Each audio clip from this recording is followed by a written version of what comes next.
Good day mga bossing. Ito may panibagong na setup pa kami sa Honda PCX 160.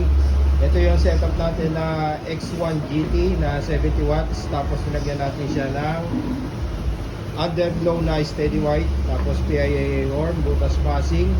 Yan. Sa low ng ilaw niya, white. Tapos may yellow din niya sa eye. Tapos may combination din yan pinagana natin. Sinabay natin siya sa switch ng headlight.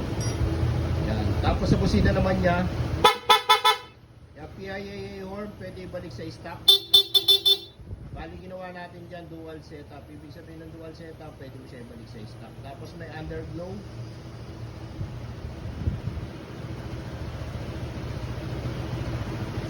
Underglow yan. Underglow niya, ginamit natin dyan, may remote tayo.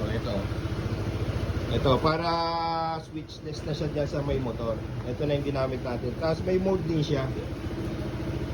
Yan o. May mode siyang ganyan na namamatay. Tapos parang bumabagal yung off niya. Tapos meron din siyang strobe. Parang strobe light.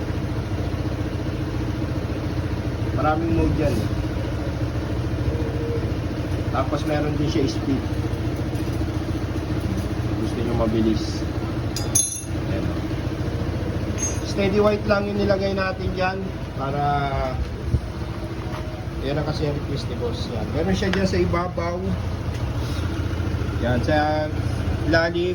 Sa ilalim din yan sa ibabaw. Sa ilalim. Tapos sa likod meron din. All white. Ganyan siya kaliwanag kahit kaliwanag pa. Nakikita nyo na yung liwanag yan. Tapos ito butas passing naman yung ginawa natin sa kanya. Pero yung pwede rin kayo mag-avail sa amin ng premium passing pagka gusto nyo. Yung alam bibili nyo. Tapos sa wiring naman syempre naka-tube na yan lahat. Maging sa switch. Tapos sa switch ng dito sa switch na ito. Yan. Tapos pagka umilaw yan stop. Pagka namatay yan naman po yung PIA horn. Tapos ito naman yung switch na MDL niya. Low niya sa baba, gitna, off sa taas yung eye. Bali ang mode ng ilaw nito tatlo. Unang mode puti, tapos eye naman ilaw. Tapos ito naman yung combination na sinasabi ko. Na makikita nyo umilaw yung puti. Combination po siya. Pero pag naka-off yung MDL, headlight lang po yung gumagana dyan. Kaya kung magpapa-LTO ka, hindi po masisita.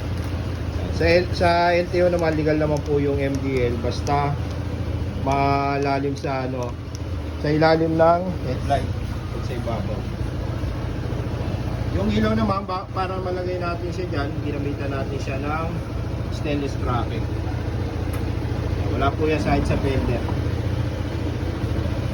Tapos sa busina naman, yun yung isa, kahit magpakarwas kayo hindi mababasa. Kasi yung isa nasa ibabaw. Yan, sa mga gusto magpagawa ng ganito, PM lang kayo sa Redline Motor Shop. Yung wiring pala natin, dalawang klase yan.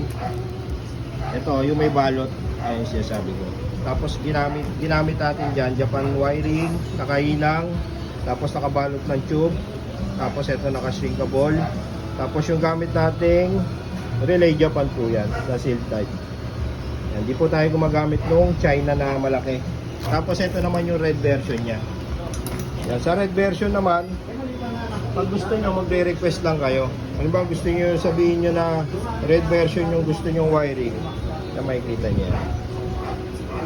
Sa mga gusto magpagawa, pwede walk-in, pwede home service.